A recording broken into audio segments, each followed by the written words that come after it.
when a major event happened in a civilization. Then most of them will leave a note or relief to stories about what happened, but with differences in language and writing. It takes more time for modern people to interpret every note or relief that exists, as is the case with the Rosetta Stone, which has recently been unraveled. The Rosetta Stone, the ancient slab that finally allowed modern archaeologists to crack hieroglyphs, is more famous today for how its message is written than what the message actually says. But just like any historical document, it contains a wealth of information about life in Ptolemaic Egypt, the good and the bad. One such record contained on the stone concerns the Great Revolt, a decades-long Egyptian rebellion against Greek Macedonian rule that began in 207 BCE and continued until 184 BCE. It's an event that Egyptologists have known about for hundreds of years.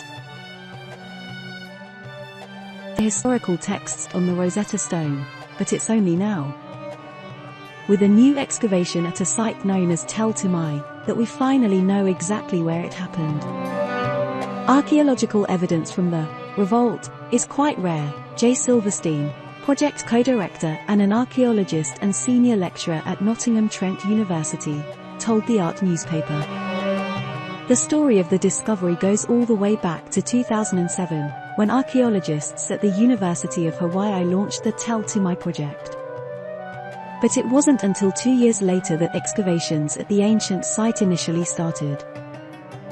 Located on the Nile Delta, about 102 kilometers, 63 miles, north of Cairo, Thmouis was once the important and industrious Greco-Roman city of Thmouis.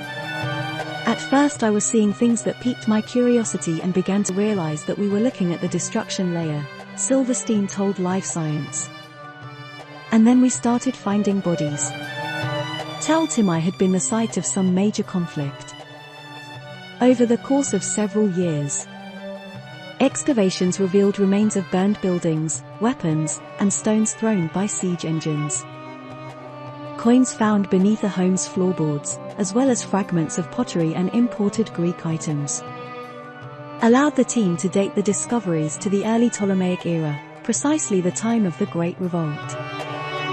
Thmouis, or Thmouis, was far from the only Egyptian rebellion against their Greek overlords during the Ptolemaic dynasty, but it was the largest and longest lasting.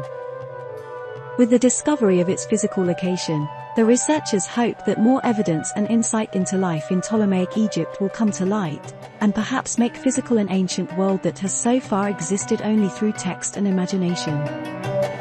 We have opened a new door into our understanding of Hellenistic colonialism, indigenous resistance, and the mechanisms of control, including the brutality of the Macedonian dynasty's rule of Egypt, Silverstein told the Art newspaper.